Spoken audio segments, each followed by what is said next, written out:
봉독합니다. 로마서 5장 1절로 11절 봉독하겠습니다. 그러므로 우리가 믿음으로 의롭다 하심을 받았으니 우리 주 예수 그리스도로 말미암아 하나님과 화평을 누리자. 또한 그로 말미암아 우리가 믿음으로 서 있는 이 은혜에 들어감을 얻었으며 하나님의 영광을 바라고 즐거워하느니라. 다만 이뿐 아니라 우리가 환난 중에도 즐거워하나니 이 환난은 인내를, 인내는 연단을, 연단은 소망을 이루는 줄 알미로다. 소망을 부끄럽게 하지 아니함은 우리에게 주신 성령으로 말미암아 하나님의 사랑이 우리 마음에 부음바 됨이니 우리가 아직 연약한 때에 기약대로 그리스도께서 경건하지 않은 자를 위하여 죽으셨도다. 의인을 위하여 죽는 자가 쉽지 않고 선인을 위하여 용감히 죽는 자가 혹이 있거니와 우리가 아직 죄인 되었을 때에 그리스도께서 우리를 위하여 죽으심으로 하나님께서 우리에 대한 자기의 사랑을 확증하셨느니라. 그러면 이제 우리가 그의 피로 말미암아 의롭다 하심을 받았으니 더 그로 말미암아 진노하심에서 구원을 받을 것이니 곧 우리가 원수 되었을 때에 그의 아들의 죽으심으로 말미암아 하나님과 화목하게 되었은즉 화목된 자로서는 더욱 그의 살아나신 말미암아 구원을 받을 것이니라. 그뿐 아니라 이제 우리로 화목하게 하신 우리 주 예수 그리스도로 말미암아 하나님 안에서 또한 즐거워하느니라. 아멘.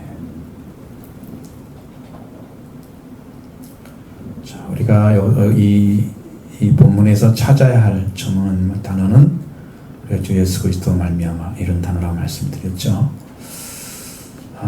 그래서 우리 주 예수 그리스도 말미암아가 이루어지려면 무엇이 필요할까? 바로 우리가 그를 믿는 믿음이 필요합니다. 우리 예수 그리스도를 바르게 잘 이해를 해야 되는 것이죠. 예수 그리스도, 예수라는 말도 구약에는 이제 이것을 갖다가 축약해서 여호수아를 또 예수라고 부르는 경우도 있습니다. 근데 구약에는 한 번도 쓴 적이 없어요. 구원해달라는 얘기죠. 여호와의 구원하소서. 예수라는 이름은 하나님께서 이 세상에 그리스도를 보내실 때에 태어나게 하실 그 사람의 이름, 그때 붙여준 것입니다. 마태복음 1장 16절에도 말씀하신 것처럼 야곱은 마리아의 남편 요셉을 낳았으니 마리아에게서 그리스도라 칭하는 예수가 나시니라. 그렇죠? 그리스도가 부르는 예수라는 사람이 나섰다. 그렇게 말씀하고 있잖아요. 그 다음에 그리스도로 부르는 예수님이 마리아에게서 나셨다고 말씀하셨습니다. 그리스도는 예수라는 이름으로 오셨다. 그리스도의 신 예수님께서 그분은 자기 백성을 그들의 죄에서 구원할 자라고도 말씀하고 있습니다. 그리스도를 이루는 걸 말하고 있는 거예요. 하나님께서 이번에 다시 읽는데 쫙 가르쳐 주는 거예요. 이게 그리스도를 가르치는 거예요. 이 그리스도가 우리의 주님이 되시는 사람은 그리스도로 말미암아 창조함을 받은 자입니다. 구약에서 천지를 창조하시고 사람을 창조하신 하나님, 여호와 하나님을 우리가 주님이라고 부릅니다. 왜? 창조하신 분이 주님이세요. 그래서 주라고 부르는 거예요. 그러니까 하나님의 이름을 하나님의 여호와 하나님이라고 부르기도 하고 주라고 부르기도 한다. 그렇죠? 신약에서 하나님을 떠나 타락한 사람들, 그리스도 안에서 새로운 창조물이 된 자들, 그리스도 속죄와 부활을 받아들여서 산자가 된 자들, 그리스도 안에서 새로운 창조물, 그 창조물 되신 분들이 그리스도를 부를 때 주님이라고 부릅니다. 예수님이 곧 구원하신 그리스도이신 거죠. 예수님이 우리 주 예수 그리스도가 되는 거예요.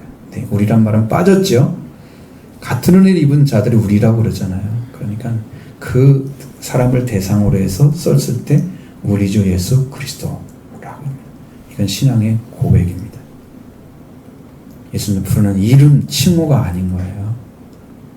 칭호가 아니고 내게 구원을 주신 주님이라고 내가 부르고 있는 거예요. 그분을. 대단히 큰 고백인 거예요.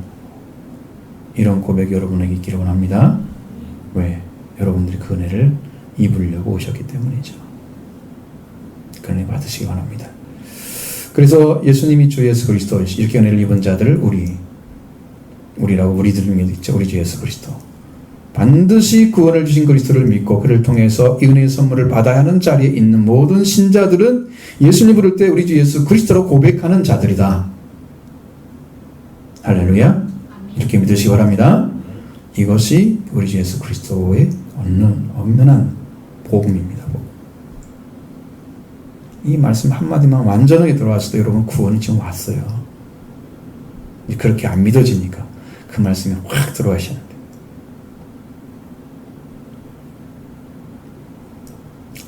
그러면 믿음으로 의롭다 하심을 근거하는 근거가 뭘까라는 말씀이죠. 1절의 말씀 먼저 보겠습니다. 그러므로 우리가 믿음으로 의롭다 하심을 받았으니 우리 주 예수 그리스도로 말미암아 하나님과 화평을 누리자. 아멘. 자, 우리가 믿음으로 의롭다 하심을 받아 하는데 그 근거가 뭘까?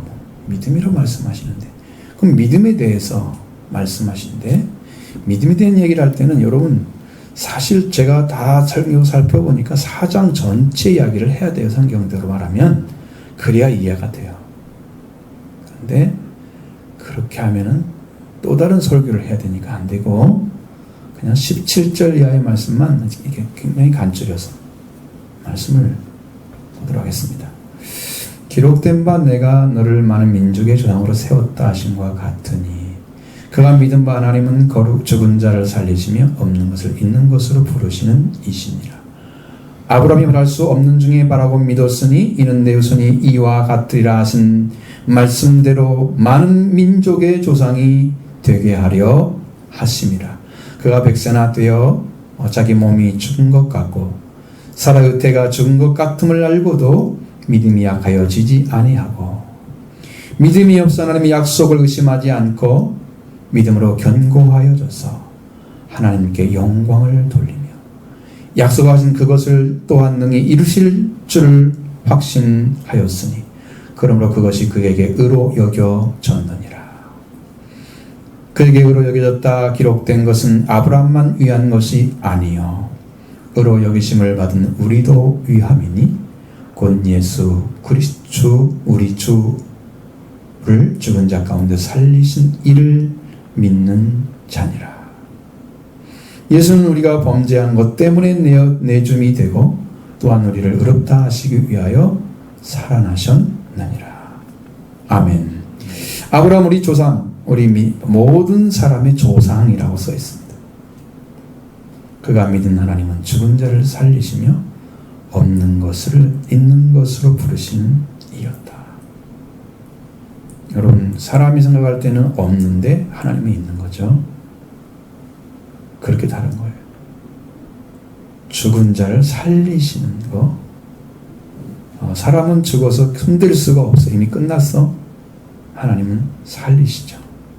그게 하나님이십니다. 여러분 하나님의 차이죠. 그 하나님이 사실적으로 믿어진 거죠. 아브라함은 죽은 자를 살리심이 없는 것이 있는 것으로 부르시는 이인 하나님을 믿었습니다. 그 믿음이 그 안에 이루어진 거예요. 그냥 믿었다. 믿어가는 믿음이 아니었어요. 그 믿음은 이렇습니다. 어떻게? 아브라함이 나이가 100세나 되어서 작은 몸이 죽은 것 같고, 남자로서 기능을 상실한 상태입니다. 자, 아내 사라의 태는 죽은 것 같음을 알았습니다. 성경에 그런 이야기가 써 있기 때문에 우리도 짐작하고 또 그것 때문에 정확히 알 수 있습니다. 창세기 18장 11절에 그랬습니다. 아브라함과 사라는 나이가 많아 늙었고, 첫 번째는 그것이고, 그 다음에 사라에겐 여성의 생리가 끊어졌는지라, 이렇게 하여 있습니다. 자, 아브라함도 나이가 늙었고, 이건 기능할 수 없다는 얘기잖아요. 몸이 죽은 것 같은 느꼈다는 거죠. 사라에겐 여성의 생리가 끊어졌고 그랬습니다. 인간에게 주신 생리적인 기능이 상실되면 자녀를 생산할 능력이 끊어졌다. 이대로라면 하나님께 약속하신 창세기 12장 2절의 말씀, 너로 큰 민족을 이루고 하는 말씀은 이미 멀어져 버린 것입니다. 왜? 자기들 힘으로는 이미 끝났네? 하나님 약속 어떻게 믿어져? 어떻게 이루어지지? 만약에 의심했다고 하면 이루어질 리가 없잖아요. 죽은 자를 살리신 하나님을 믿었기 때문에. 그에게도 태가 다쳤음에도 남자의 기능이 없음에도 하나님은 생명을 태어나게 하시는 그 능력을 가지신 분인 걸 믿었던 것이죠. 그 아브라함은 바랄 수 없는 중에 바라고 믿었다. 그게 아브라함의 믿음의 특징 중에 하나입니다. 있는 거, 될 수 있는 거, 다 보이는 거, 이건 믿은 게 아니에요. 누구나 봐도 알 수 있는 거, 이런 거 믿은 게 아니에요. 바랄 수 없는 걸 바라는 거예요. 바랄 수 없는 중에 있었어요. 그런데 바라고 믿었다. 바로 그것이 뭐냐? 네 손이 이와 같으라 하신 말씀대로 많은 민족의 조상이 되려고 주신 말씀과 같이 믿었다는 거예요. 그 말씀을 놓치지 않았다는 거예요. 네가 많은 민족의 조상이 되리라는 말씀이 아브라함의 심령에 있었다는 거예요. 없어지지 않았습니다. 그 말씀을, 약속의 말씀을 믿은 것입니다. 아브라함이 믿은 믿음, 아브라함이 약속하신 말씀이 이루어지는 믿음으로 그의 신앙이 계속해서 진행이 되었습니다. 절망적인 몸을 가진 자에게 자와 같이 그들에게 희망이라는 찾아볼 수 없습니다. 약속하신 말씀이 이루어지기 위해서 하나님께 주시는 모든 인간적인 생존 기능을 뛰어넘는 방법으로 자녀를 주시는 것밖에는 그들에게 희망이 없는 상태인데 그래도 믿었다는 거죠. 바랄 수 없는 중에 믿었다. 할렐루야. 이게 진짜 믿음인 거예요. 하나님이 믿은 거예요. 여러분이 믿은 게 아니고 내가 믿어간 게 아니고 약속의 말씀 때문에 믿은 거예요. 근거가 정확해야지. 내가 이러는 건 이것도 믿어도 되나? 그렇게 자기가 갖다 놓고 믿는 믿음이 아니에요. 약속의 말씀에 대한 믿음입니다. 보셔야 돼요. 아브라함 이런 때가 되었는데 믿음이 없어 하나님과 약속의 말씀을 의심하지 않고 믿음으로 견고해져서 하나님께 영광을 돌리며 약속하신 그것을 능히 이루실 줄을 확신하였다. 그래서 믿음이 점점 완전해져 가고 있습니다. 완전해져 가고 있습니다. 그것을 하나님이 의로 여기셨다 그랬습니다. 하나님이 받으셨다는 의미입니다. 의로 여기셨다는 것은 그러한 믿음을 받으셨다는 거죠. 무엇 때문에 그렇다는 받았습니까? 아브라함이 자기의 주어진 상황과 관계없이 약속하신 말씀에 대한 믿음을 가졌기 때문에 하나님께서 이 아브라함의 믿음을 보시고 의롭다 하셨다고 말씀하신 창세기 15장 6절의 말씀이 여기서 완성됐습니다. 그때 의롭다 하신 것은 네 자녀가 이와 같이 별처럼 많을 것이다 약속하신 말씀이죠. 그 말씀을 믿은 거잖아요. 그 말씀이 실제로 이루어지는 상황이 되었을 때가 믿음이 완성이 된 거예요. 그러므로 말씀이 이루어지는 거예요.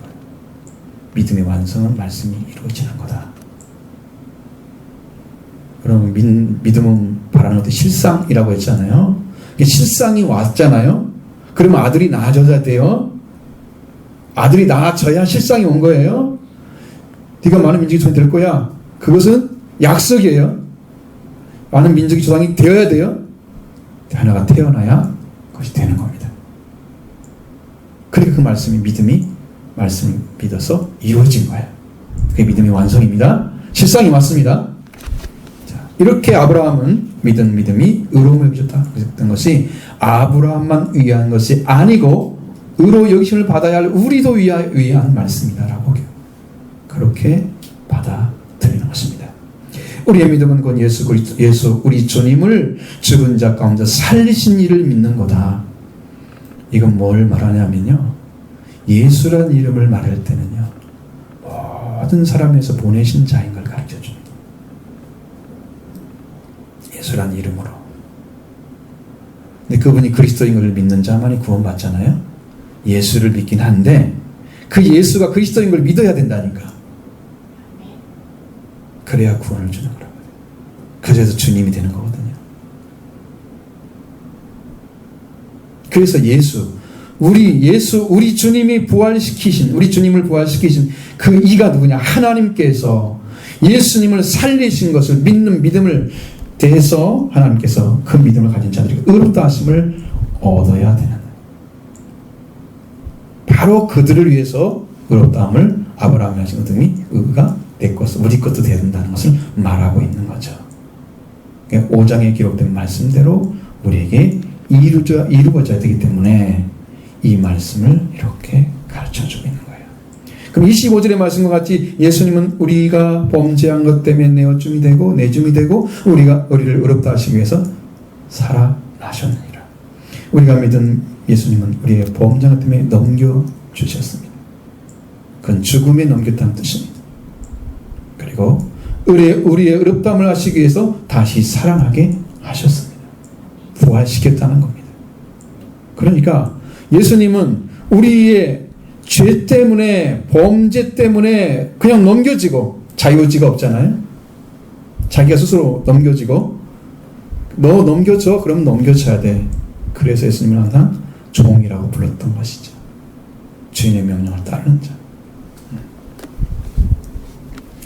우리의 의 때문에 예수님은 부활되게 하시고, 또 예수님이 쓰임 받으셨죠? 자, 모두 예수님은 우리를 위해서 일하신 것입니다. 예수님의 죽으심도 예수님의 부활도 다 우리를 위해서 하신 것입니다. 우리의 범죄 때문에, 우리가 하나님 관계 죽은 이 사망의 문제 때문에 우리를 위해서 하신 것입니다.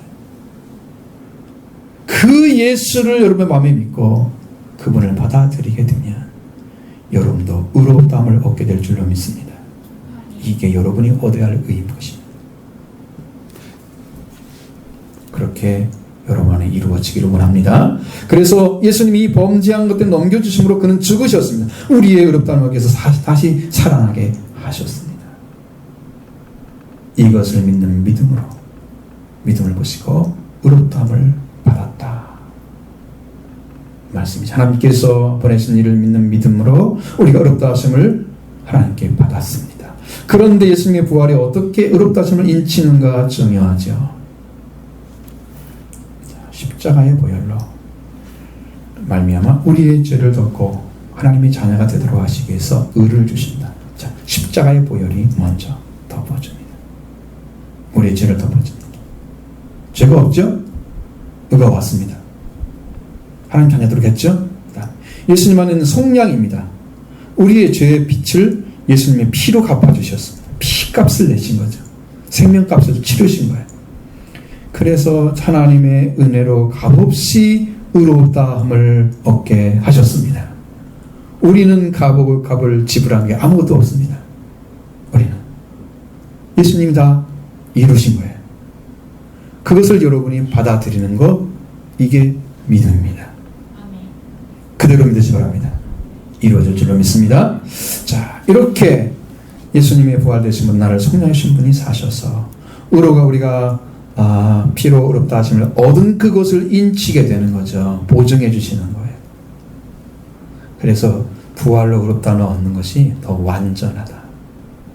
보다 완전한 게 아니라 더 완전한 건데 이제 그렇게 되는 거죠. 그래서 예수님의 부활과 십자가 부활은 하나죠. 한 번에 이루어져야 됩니다. 십자가의 보혈로 말미암아 우리의 죄를 덮고 하나님 자녀가 되도록 하셨습니다. 의를 주셨습니다.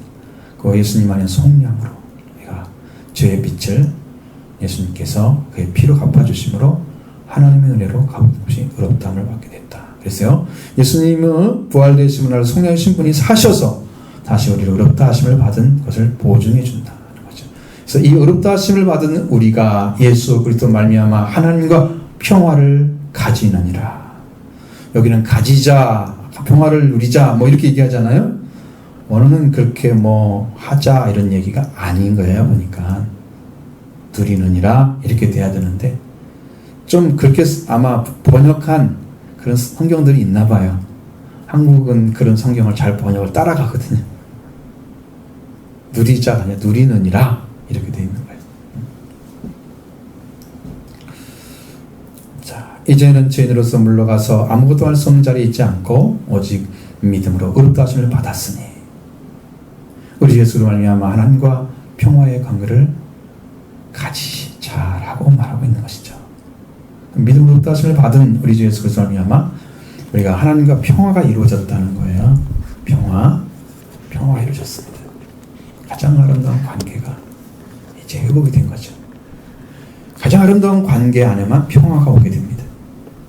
이게 불편한 관계, 화목이 안 된 관계는요, 평화스럽지 않아요. 늘 불편해요. 뭔가 막혀 있어요.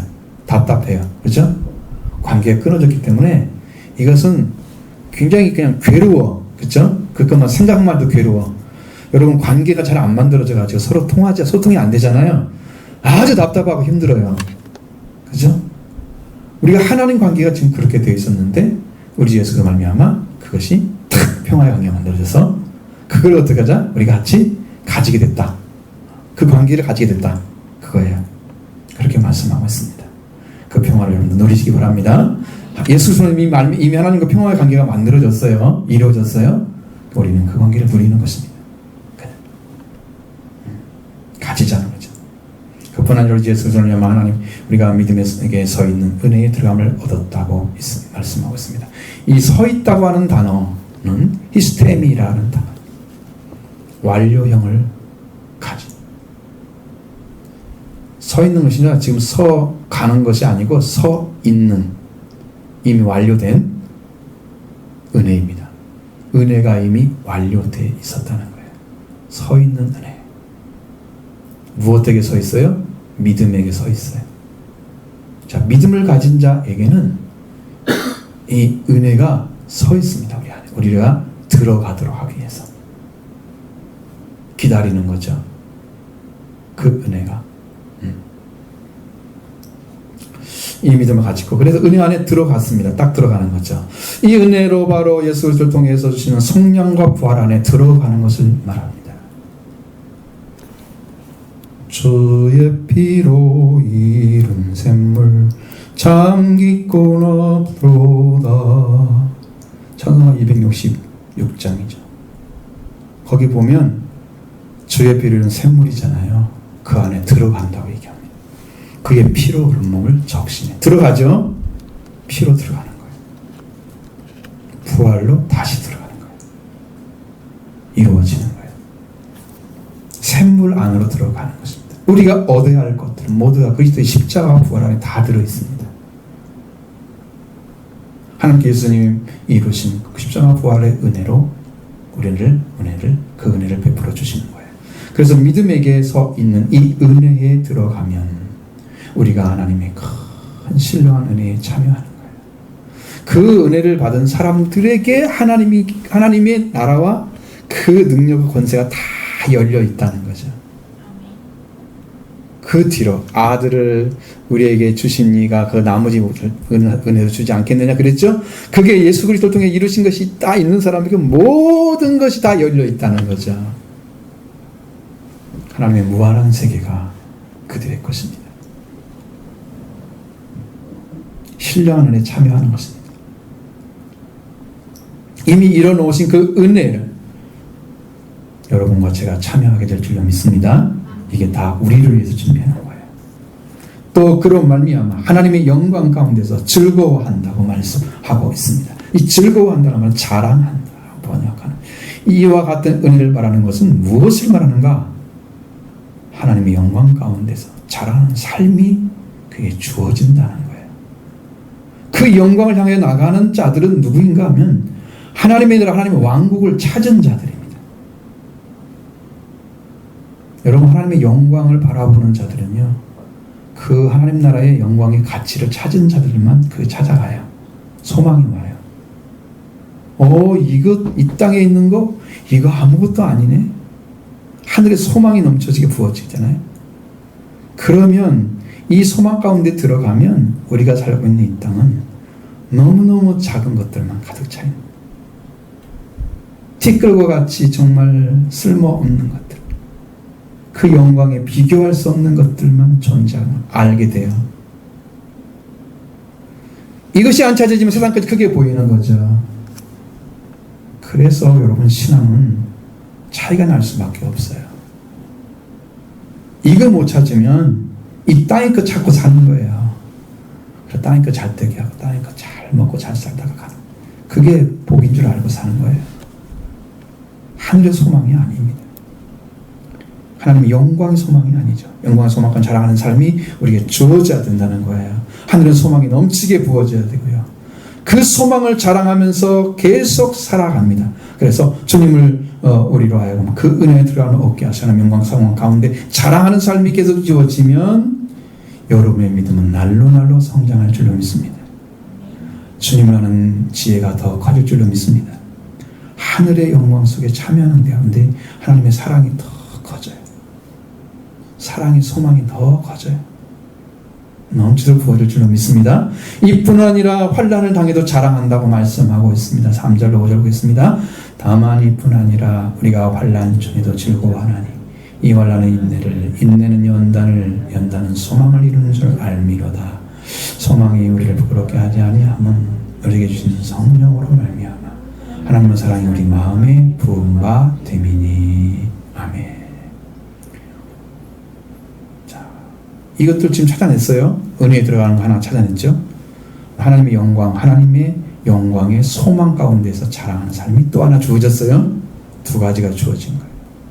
근데 그런 사람들은 그 은혜에 들어가게 되잖아요. 그러면 환난을 뛰어넘는 은혜와 소망이 주어지는 거예요.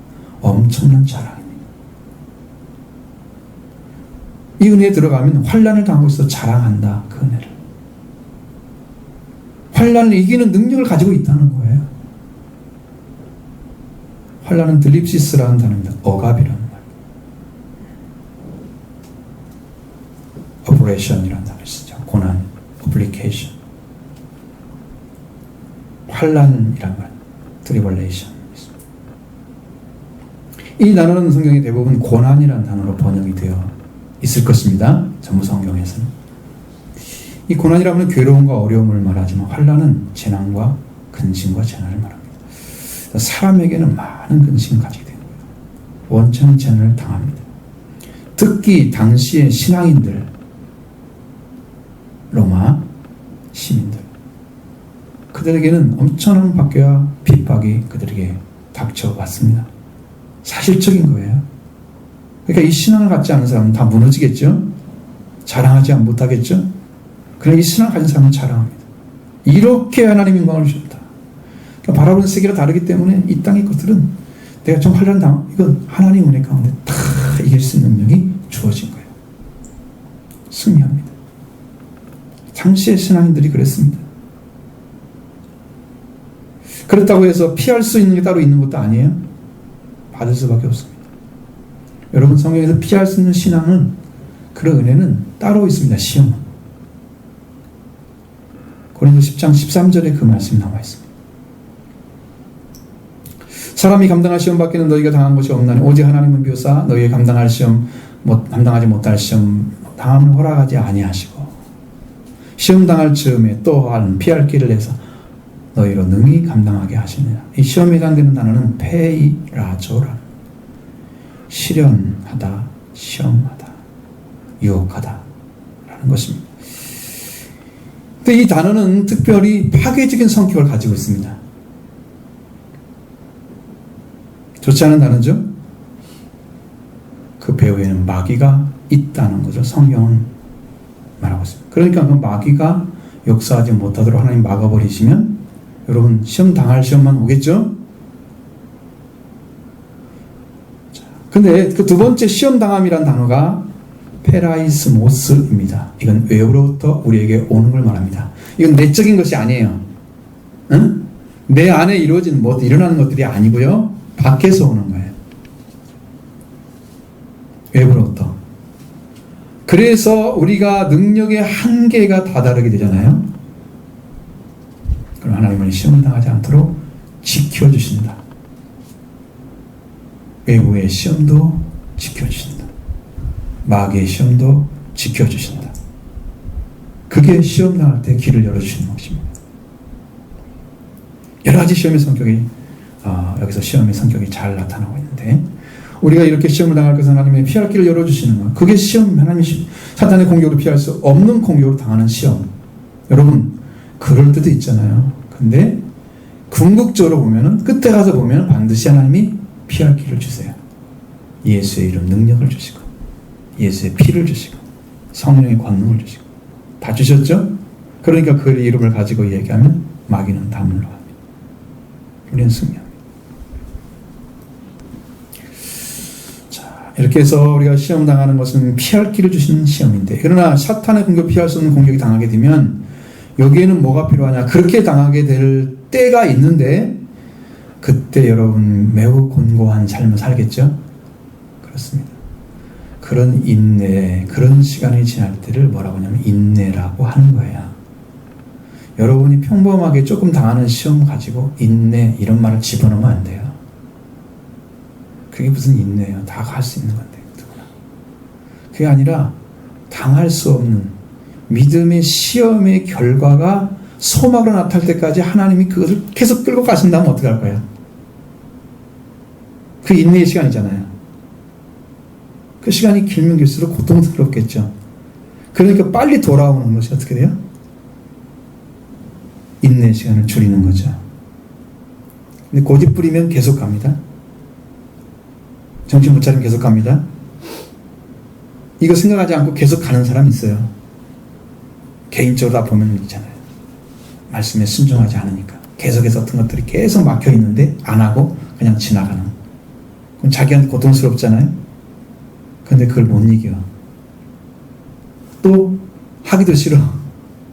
왜 하기 싫은지 아세요? 불신하기 때문에 그렇습니다. 하나님. 그래서 말씀에 순종하기도 싫고 순종하는 마음이 안 생겨. 그러면서도 고통스러워. 이러면 이제 인내의 시간이 길어지는 거예요.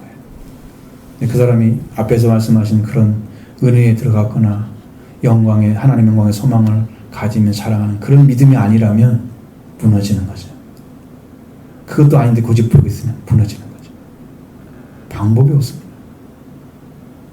잘 기억하시기 바랍니다. 환난은 인내를, 인내는 연단을, 저 믿음의 시험의 판단, 시험의 결과를 이루게 하시는데 그 결과가 뭘까? 소망을 이루는 것입니다. 소망. 환난 중에서 즐거워하는, 즐거워한다는 단어가 뭐냐? 우리가 카오카오마이라고 말씀드렸습니다. 1인칭 복수 현재형입니다. 지금이라는 말이죠. 이 카오카오마일은 기뻐 날뛰다, 의기양양하다, 자랑하다 이런 말을 다 들어있어요. 이 단어 안에. 그러니까 우리가 선택한 것은 기뻐 날뛰다고 선택할 수도 있습니다. 환난 중에도 즐거워하나니. 환난 중에도 기뻐 날뛰고 있어. 그럼 얼마나 큰 은혜와 소망이 차이는 거 알겠죠? 이런 거예요. 이렇게 소망이 넘치고 살는 거예요. 환난 때문에 그냥 확 꺾어진 게 아니고 너무 좋아서 은혜가 차있기 때문에 세상에 굴하지 않고 당하는 거, 수욕당하는 거 그거 아주 손톱만한 거예요. 응? 흔들 띠 같은 거예요. 아주 적은 거예요.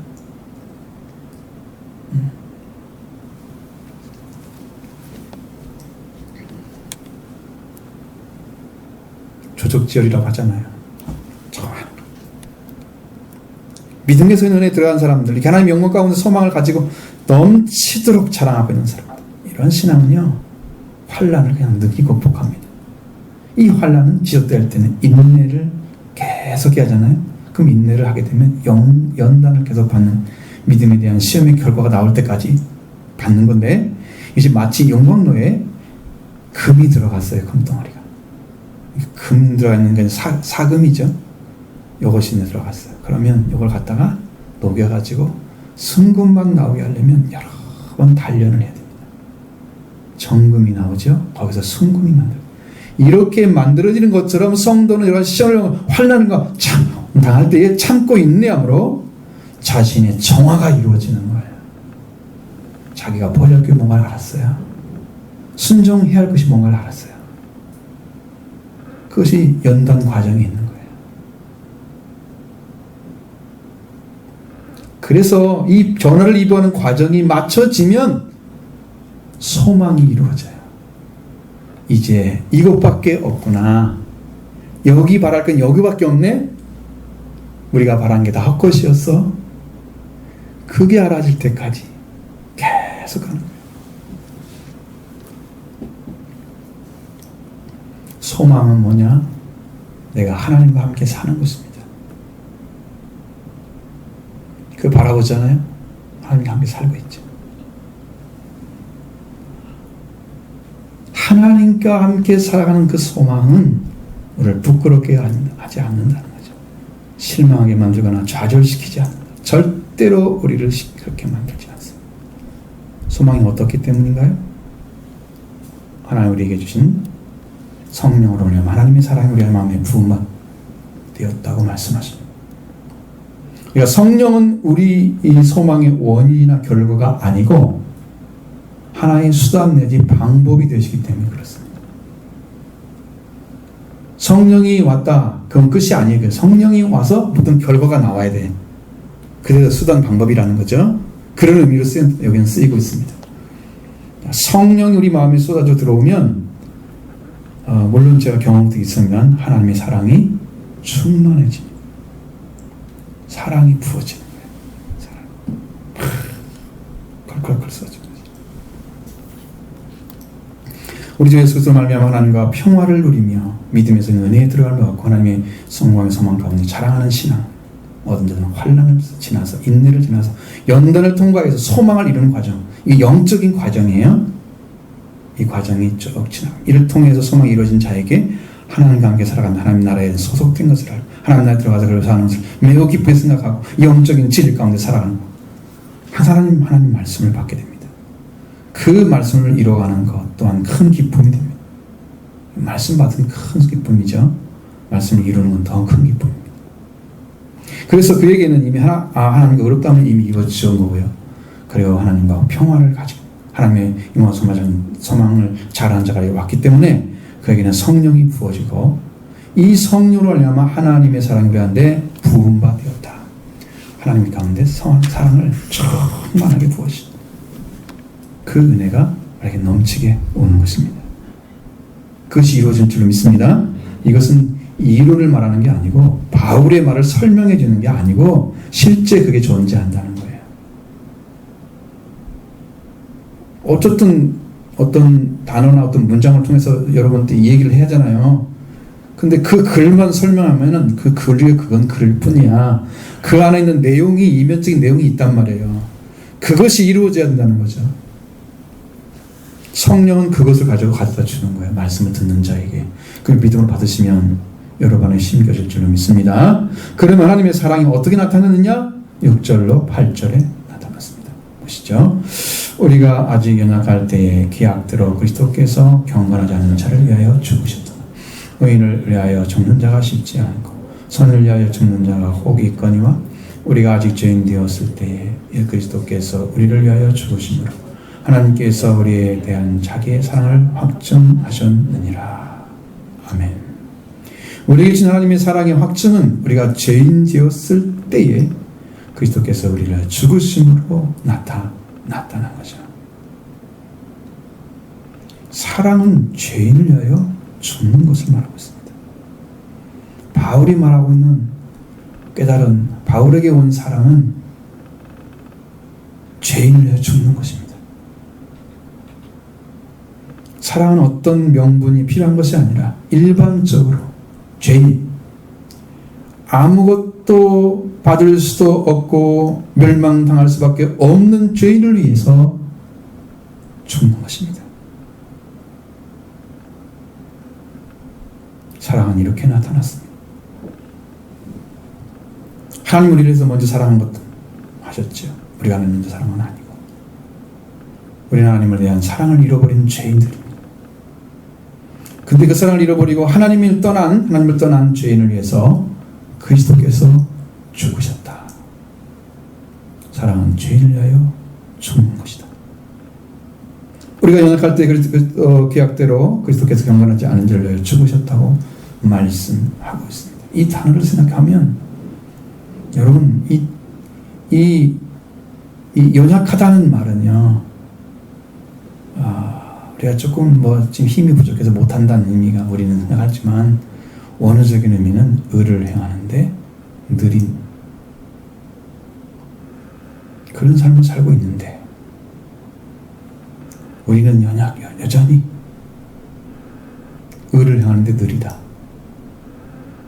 여러분, 이거 오늘은 이렇게 잘라져 있어요. 이다로 나와 있어요. 우리는 여전히 의를 향하는데 느리다. 그리고 적절한 때에 그리스도께서 경건하지 않은 자를 위하여 죽으셨느니라. 이겁니다. 네, 이 경건하지 않은 자들은 경건하지 아니한 것을 의미하는 것 같지만 더 적절하게 말하면 범죄자들을 의미하고 있습니다. 하나님이 정하신 때가 적절한 때입니다. 우리는 여전히 의를 행하기에 느립니다. 그냥 하나님께서 정하신 그 적절한 시기에 그리스도에서 범죄들을 위하여 죽으셨다. 하나님이 정하신 때에 하나님께서 원하신 방식대로 그리스도를 보내시고 그를 위해 죽으신 거예요. 그것이 이제 넓게 보니까 이렇게 되지, 실제로 하나님께서 사랑을 딱 추적하면 그리스도께서는 범죄자를 위해서 죽으신 거예요. 이 그래서 범죄한 자를 위해 죽으셨는데, 이런 죽음은 성경이 말씀하는 하나님의 사랑이다. 그리스도의 사랑이다. 이렇게 말씀하고 있습니다. 그래서 죄인을 위하여 죽는 사랑입니다. 의인을 위하여 죽는 자는 쉽지 않습니다. 의인은 디카이오스입니다. 정직한, 옳은, 고결한 하나님의 명령을 지키는 그런 의미입니다. 근데 형용사인데 대명사처럼 사용을 하는 거예요. 그래서 옳은, 우리 선택하지 의인, 옳은 사람, 하나님의 명령을 지키는 자, 그런 사람에 죽는 거 가능합니다. 그러나 쉽지 않다는 거죠. 왜?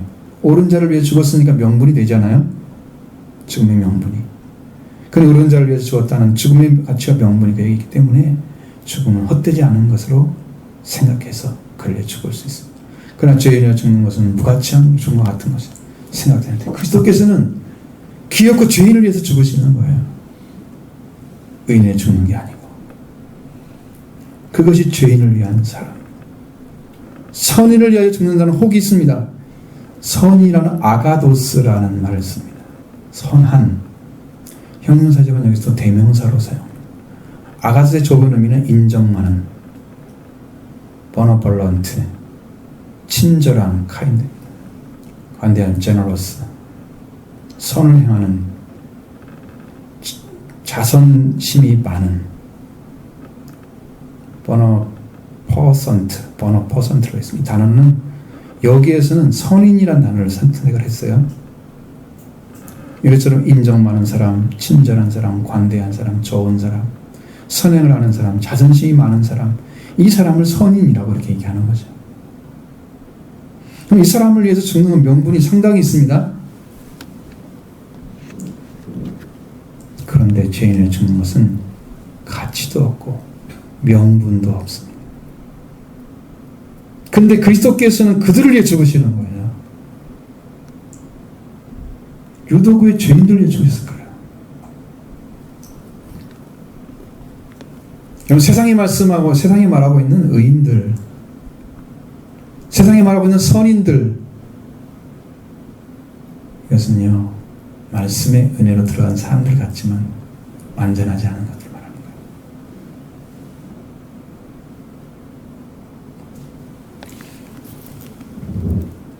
거예요. 8절에 우리가 아직 죄인 되었을 때에 그리스도께서 우리를 위하여 죽으심으로 하나님께서 우리에 대한 자기의 사랑을 확증하셨다라고 말씀하십니다. 우리가 여전히 그리스도가 없어서 화목되지 않은 죄 있는 인간성을 가지고 있었는데, 이러한 자들을 위해서 그리스도께서 죽으셨다. 죄인 되었다는 말은 그 말입니다. 죄인. 그리스도 없어서 화목되지 않은 인간성, 아직도 화목이 뭔지 몰라. 하나님 관계가 없는 거죠.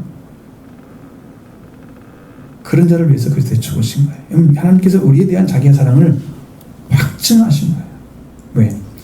죄인을 위하여 죽는 것이 하나님의 사랑이냐는 거죠. 그걸 확증하신 거예요. 하나님 원래 올바른 관계, 하나님과 화목의 관계를 이룰 수 없는 여전히 죄 가운데 있는 죄인들, 그들을 위해서 그리스도께서 죽으셨으므로 우리는 하나님의 사랑을 확증받게 된 것입니다. 이 하나님의 사랑이 이렇게 나타나셨어요. 그래서 하나님 자기 사랑을 확증을 우리에게 주신 거예요. 하나님의 사랑이 우리 가운데 오게 되면 죄인을 위하여 죽으신 하나님의 사랑이 우리 가운데 들어옵니다. 뜨거운 사랑이죠. 그러니까 하나님께서 우리가 죄인을 취급하지 않고 우리를 영접하시는 그 사랑을 알게 됩니다. 그 영을 받게 됩니다. 그 성령이 우리를 회복시킵니다. 하나님의 사랑으로. 그 사랑이, 하나님의 사랑이 성령으로 부어주시는 거죠. 하나님의 사랑이 우리 마음에 부어지는 거예요. 마음에 부어지는 거예요. 쏟아져 나온 것입니다. 그래서 성령이 함께하는 사람은 하나님의 사랑이 넘치는 자입니다. 예, 이제 성령이 하나님의 부어져서 여러분 성령이 하나님의 사랑이 넘치도록 부어진 역사를 이루시는 건데 여러분들 이 역사 가운데 들어가기를 원합니다. 그 다음에 그로 말미암아 진노에도 구원을 받을 것에서 말씀하고 있습니다. 9절로 10절의 말씀입니다.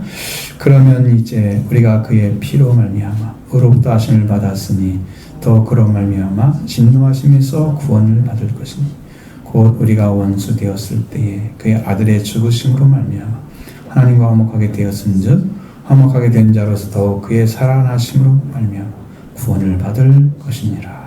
아멘. 사실은 9절과 10절이 연결되어야 됩니다. 하나로 봐야만이 말씀이 이해가 돼요. 이제 우리가 그의 피로 인하여 의롭담을 얻었다 그랬습니다. 이건 피는, 그리스도의 피는 대속적인 능력이 있습니다. 그래서 죄인들을 의롭게 하시는 그 근원이 되어집니다. 그의 피로 의롭담을 얻은 자들은 계속해서 다스리시고 역사하시는 권세와 능력으로 작용하고 계시는 거예요. 그러니까 한 번으로 끝나는 게 아니에요. 계속 오셔서 다스리십니다. 그 권세와 능력으로. 물론 배신한 자들은 떠나버리시죠. 성령께서도. 여러분, 그래서 로마서 5장 25절 하반절에 우리의 의롭다 하심을 위하여 살아나셨느니란 말씀. 의롭다 하심이 뭐도 돼요? 부활로 관련되어 있잖아요. 예수님의 부활로도 의롭다는 얻는 거 말씀드렸죠? 피로도 얻게 된다 그랬어요. 5장 9절에는 우리의 그의 피로 의롭다 하심을 받았으니 그랬어요. 자, 믿음으로 주 예수 그리스도를 만나게 되고 하나님이 그래서 이뤄놓으신 성량을 우리 통해서 우리한테 의롭다함이 왔습니다. 이미 그리스도가 주신 은혜로 이 의롭다를 완전하게 인치시는 말씀이 예수께서 부활되심으로 우리가 그의 피로 의롭다를 얻은 것을 다시 도장을 찍으셨다. 그래서 그리스도의 피는 우리들을 덮으시고 우리를 하나님께 받으시도록 드리는 값을 치르신 거죠. 그래서 로마서 3장 24절의 말씀이 그대로 이루어지는 거예요. 피로 말미암아 속량으로 말미암아서. 그리스도의 피로 우리의 생명값이 지불되셨습니다. 여러분 생명값은 여러분이 지불할 돈이 없어요. 여러분이 가진 돈은 안 받으세요. 그것은요 가치가 없어요. 이 세상 거잖아요. 안 받으세요. 영원한 것만 받으시는 거예요. 피로 있는 샘물이잖아요. 영원한 거예요. 계속해서 있는 샘물이에요.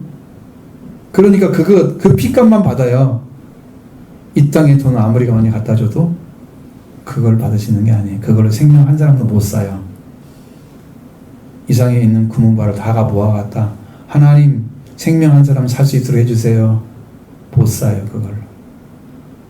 이 땅에 있는 모든 것보다 우리의 생명이 더 귀하다. 그래서 못 사는 거야. 그 하나님의 아들 독생자 예수 그리스도의 피만 살 수 있어요. 왜? 그건 영원한 가치를 가졌기 때문에. 영원한 속죄가 이루어지기 때문에. 그래서 그 생명값을 산 증거가 되는 거예요. 피가. 그리고 우리 입에서 뭐가 나와야 돼요? 피를 증거하는 증언이 나와야 되죠. 주의 피로 저는 은사함 받았습니다. 맞죠? 나옵니다. 그 다음에 우리가 피로 은혜를 받았는데 예수의 부활로 나의 의가 인쳐졌습니다. 이제는 변하지 않는 관계가 딱 도장 찍어진 거야. 만들어진 거야. 하나님 우리를 영원토록 받으십니다. 영원토록 받으십니다. 이렇게 여러분에게 이루어지기를 원합니다. 그의 피로 말미암아 의롭다 하심을 얻었은 즉 더욱 그로 말미암아 진노하심에서 구원을 얻을 것이니 라고 말씀하고 있습니다. 그러니까 이게요, 것이니 그랬으니까 뒤에 말씀이 연결이 돼야지 무슨 말인가 알아듣는 거예요. 10절이 반드시 읽어져야 돼요. 자, 그렇다면 의롭다를 받았다. 분명한 것은요, 피로 의롭다를 받았다는 것이고요. 그러면 더욱 우리 주 예수 그리스도 말미암아 진노하심에서 구원을 얻을 것이니. 여러분, 그의 피로 말미암아도 의롭다를 받는데 그가 계시는데 그의 피 말고 그러면 더 진노하심에 구원을 받을 거 아니냐? 자, 그리스도 피로 의롭다를 받았다면 그로 말미암아 진노하심이 없게 되는 거 당연한 것입니다. 근데 여기서 진노라는 게 뭐냐? 요한복음 3장 36절에 진노에 대해서 설명하고 있습니다. 진노. 아들을 믿는 자에게 영생이 있고 아들을 순종하지 않은 자에게 영생을 보지 못하고 도리어 하나님의 진노가 그 위에 머물러 있느니라. 아들을 믿는 자에게 영생이 있고 예수님이 나의 생명이 되어주기 때문에 영생이 있는 거예요. 그를 영접하니까.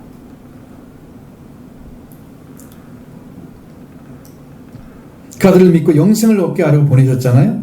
그걸 받아들였기 때문에 영생이 있는 거예요. 자, 그런데 그 아들을 보내신 걸 믿지도 않고 순종하지 않았어. 받아들이지 않았단 말이죠. 따르지도 않았다는 얘기죠. 영생을 보지도 못하고 하나님의 진노가 그 위에 머물러 있습니다. 여기에 나타난 단어 진노는 요한 3장 36절에 썼던 오르게 똑같은 진노입니다. 진노하심이라고 썼지만 진노입니다. 똑같이. 요한 3장 36절에 하나님의 진노. 왜 진노가 왔습니까? 아들을 주셨는데 믿지 않고 순종하지 않았기 때문에.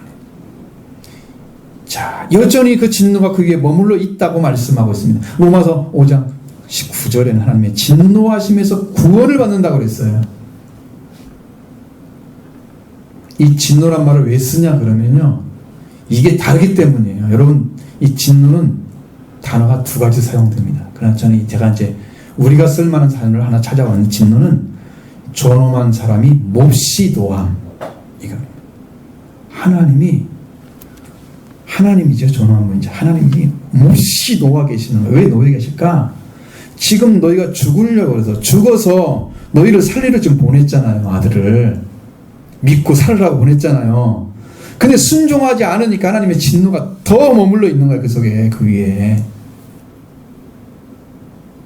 이 자식 어떡할 거야? 응?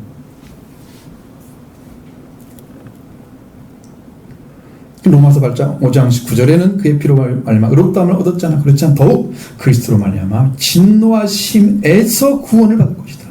하나님의 진노가 있었는데 그것이 어떻게 해요? 거기에서 구원을 받을 것이다. 그래서 우리를 진노하심에 매여 있는 어떻게 해결하시기 때문에 그 진노에서 구원을 받게 되는 거 분명하죠.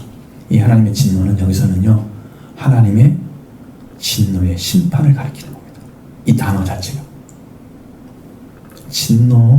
그거는 진노하심 자체가 아니고 진노의 심판에서 구원을 받게 하실 것 아니냐 하실 것이니, 그러면 우리가 원수 되었을 때에 그의 아들의 죽으심을 말미암아 더욱 화목하게 되었으니.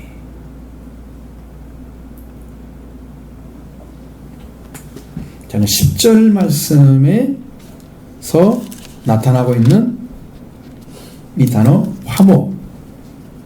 화목이란 단어. 화목이란 단어는 변화하다, 바꾸다 의미를 가지고 있습니다. 하나님과 원수 관계에 있는 자가 갑자기 화해가 이루어지는 거, 변화된 거죠. 바꿔진 거죠. 이것입니다. 우리가 원수 되었을 때였습니다. 우리 모두는 하나님의 원수들입니다. 하나님의 원수들입니다. 하나님은 원수를 진리하지 않으셨는데 우리가 하나님께 원수의 감정을 가지고 있습니다. 적의를 가지고 있습니다. 하나님의 원수로 있습니다. 우리는. 그래서 우리가 원수 되었을 때에, 이 말은 단순하게 얘기하면 우리는 원수들이다, 그렇게 돼 있어요. 그냥 원수인 거예요. 현재 분사로 사용되어 있습니다. 헬라어도. 지금 하나님과 원수. 그냥 그 가운데 있는 거예요. 원수로 있는 거예요. 원수는요, 적이 있다는 뜻입니다. 에크드로스라는 단어를 사용하는데, 이 적에는 적대시하는 마음, 적으로 여기는 마음입니다. 적으로 여겨요. 하나님을 적으로 여기는 마음. 요게 있어요, 지금 우리 가운데. 그래서 하나님을 안 믿고 미워하는 거예요. 이거 사단이 준 것입니다. 그래서 하나님을 잘 안 믿어지고, 이게 하나님에 대해서 불신이 있는 것은요, 그 가운데 여러분 불신하게 만드는 영이 들어와 있어요. 그래서 마음이 해결이 안 돼. 이건 말씀을 통해서 쫓아내야 되는데 이 작업이 안 일어난 거예요.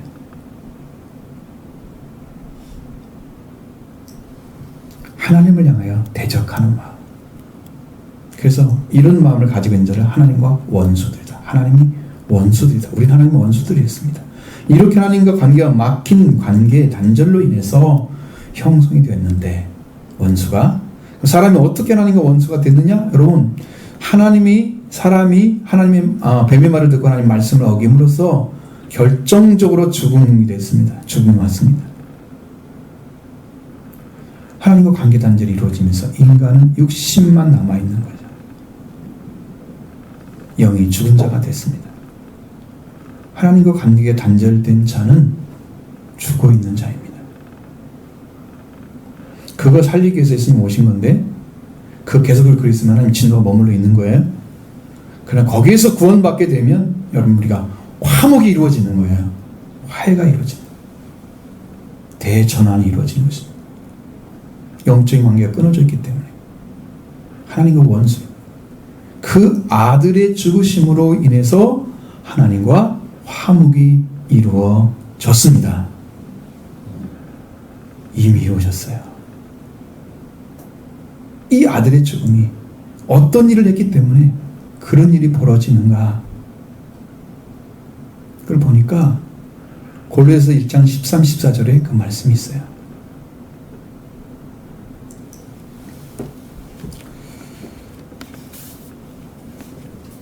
그가 우리를 흑암의 권세에서 건져내사 그의 사랑의 아들의 나라로 옮기셨으니 그 아들 안에서 우리가 속량 곧 죄사함을 얻었도다. 아들이 뭘 줬냐? 아들 안에서 속량이 이루어졌다 그랬어요. 죄사함. 이 말씀에서 아들이 행하신 일이 나오는데, 우리를 흑암의 권세에서 건져내서 그의 사랑의 아들의 나라로 옮겨주시는 역사를 하셨다는 거예요. 그 아들이. 그러면 그 아들 안에서, 하나님의 아들 안에서 우리가 속량 죄사함을 얻었다고 말씀하죠. 아들로 이루어진 속량, 죄사함. 그래서 우리와 하나님과 적대시하는 그 원수가 사라져버리고 화해가 이루어진 거예요. 적대시하는 마음이 사라져버렸습니다. 속량이 없이는 이 문제 해결되지 않습니다. 왜? 죄의 자리에 있는데 그것을 위해서 피를 흘리신 거잖아요. 아들이 속량을 이루셨잖아요. 아들이. 그러니까 이 죄의 문제를 해결해 주니까 하나님하고 우리가 화해가 딱 이루어진 거야, 이제. 그래서 에베소 2장 12절로 18절의 말씀 안에 그 말씀이 잘 나타나 있습니다. 이 말씀 다 전하면 여러분들이 시간이 엄청 없을 것 같아요. 이 말씀은 여러분들이 이제 찾아서 눈으로 따라오면서 들으시면 좋을 것 같아요. 저는 다 읽지 않겠습니다. 절수만 나중에 말씀드리면, 자, 멀리 있던 자들, 이방인들이 그리스도 예수 안에서 그리스도 피로 가까워졌다. 피의 능력은요, 가깝게 하는 거예요. 서로 관계가 가까워지게 하는 거예요. 피는 이스라엘 백성과 이방인들이 막힌 것도 저기가 있는 거예요. 원수로 여기는 거예요. 옛날 이스라엘 백성들이 이방인들을 사람 취급 안 했죠. 이 이방인들도 너희도 그렇게 나도 그렇게 할 거야. 저기가 있죠. 원수같이 여겨. 이 원수된 것입니다. 이 원수된 걸 제거하는 방식 중에 하나가 피로 가까워지는 거예요. 중간에 막힌 담, 이방인과 이스라엘 백성들의 막힌 담을 그의 육체로 하셨습니다. 육체가 어떻게 하길래? 예수님의 육체의 죽음으로 막힌 담이 제거되었다는 얘기입니다. 그래서 이방인들에게 걸림돌이 됩니다. 이스라엘에게도 걸림돌이 되는 율법을 무효화시켰다. 율법을 무효화시켰다. 왜? 율법을 다 이루셨기 때문에 그리스도 안에 들어가면 율법이 우리를 정죄하지 못하잖아요. 그러니까 그게 효용성이 떨어졌어요. 완전히. 그래서 그 말을 무효화시켰다라고 얘기합니다. 그리고 십자가로 이 둘을 한 몸으로 이스라엘과 이방인들과 이스라엘을 한 몸으로 하나님과 화해를 하게 하시려고 한 거다라는 거예요. 그리고 원수된 것을 십자가로 소멸하셨습니다. 멀리 있는 자들에게 평화를 전하시고 가까이 있는 자들에게도 평화를 전하시고, 그렇죠? 이렇게 하신 목적은 그로 말미암아 우리 둘이 누구예요?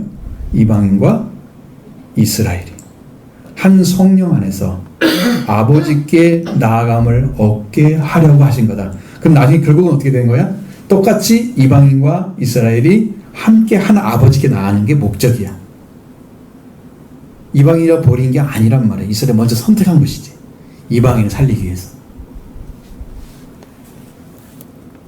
이 둘은 이제 그리스도로 말미암아 평화를 이룬 자들이 된 이방인과 이스라엘을 가집니다. 이 원수된 것을 십자가로 소멸하신 것이 바로 이방인과 이스라엘 백성 사이의 적이와 또 사람이 하나님께 가진 적이, 이 두 가지가 다 소멸되었다고 말씀하고 있는데, 이것이 그리스도께서 육체로 중간에 막힌 담을 허신 것과 같이 에베소서 16절 하반절에 소멸했다는 말씀을 하고 있습니다. 이 원수된 걸 소멸했대요.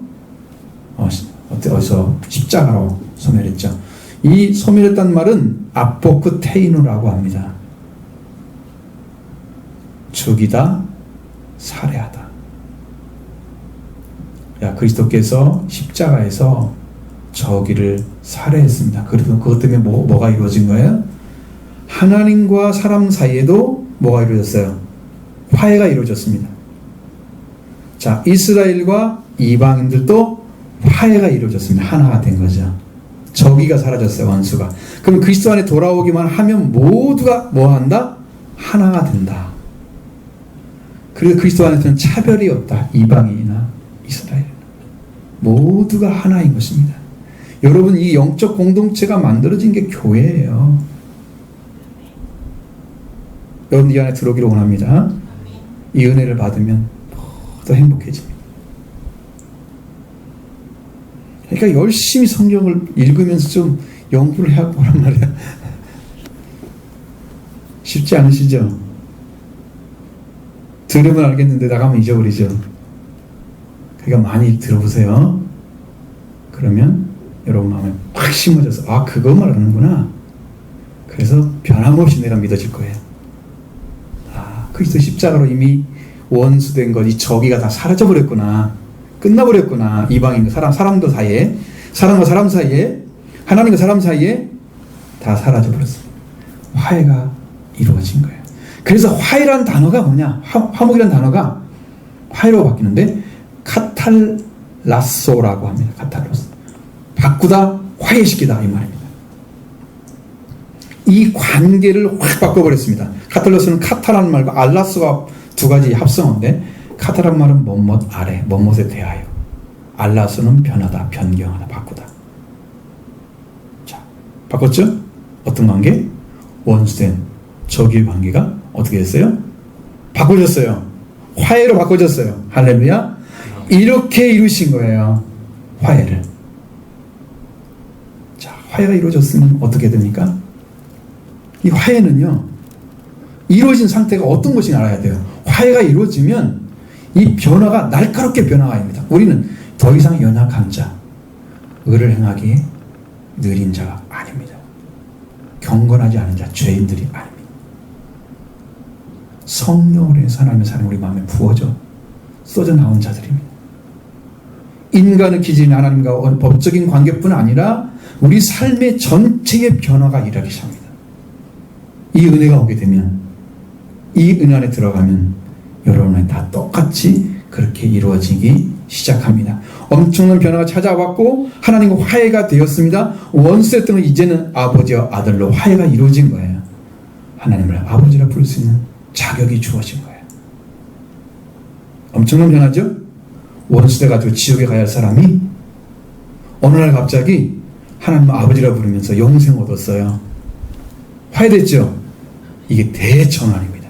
화해는 대전환, 날카로운 변화.